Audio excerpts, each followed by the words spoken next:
মানে এটা কথা আমি মনত ৰাখিব লাগিব যে জুবিনৰ জীৱনটো কাৰ কাৰণে আছে। যদি আমি জুবিনৰ আদৰ্শৰ বিপৰীতে গৈ জুবিনক সন্মান জনাব খোজো, সি সন্মান নহ'ব। সেইকাৰণে দুই এটা যোৱা কালিও মই দেখিছোঁ যে ওৰেটো ৰাতি জুবিনৰ ঘৰৰ সন্মুখত আমি থিয় হৈ আছোঁ। জুবিনৰ দেউতাক অসুস্থ, গতিকে পৰিয়ালটোক অকণমান ব্যক্তিগত সময় দিয়া। আজিও যেতিয়া পাৰ্থিৱ শৰীৰটো যাব, জুবিনৰ ঘৰত যাব, এতিয়া আমি জুবিন অনুৰাগী বুলিয়ে গোটেই যদি আমি তাত সোমাই যাওঁ, দেউতাকৰোতো ল'ৰা জুবিন, গৰিমাৰোতো স্বামী, পানেইৰোতো ভাতৃ, গতিকে তেওঁলোকক অলপ ব্যক্তিগত সময় আমি দিব লাগিব।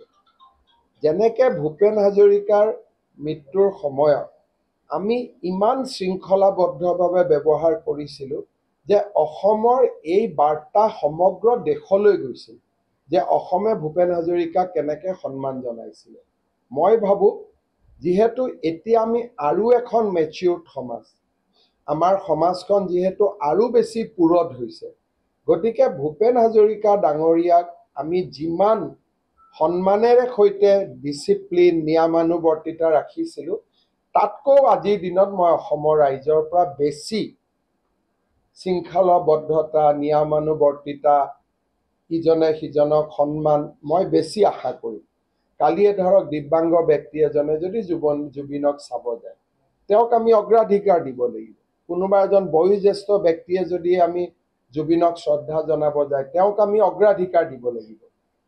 জুবিন অনুৰাগী বুলি আমি কোনোবা এজনক পিছফালাই আমি আগত যাব নোৱাৰোঁ। জুবিনৰ অনুৰাগীজনৰ দায়িত্ব হ'ব যাতে সকলোৱে জুবিনক শ্ৰদ্ধা জনাব পাৰে। মোৰ যদি দায়িত্ব 1, জুবিনৰ অনুৰাগীজনৰ দায়িত্ব 2 হ'ব।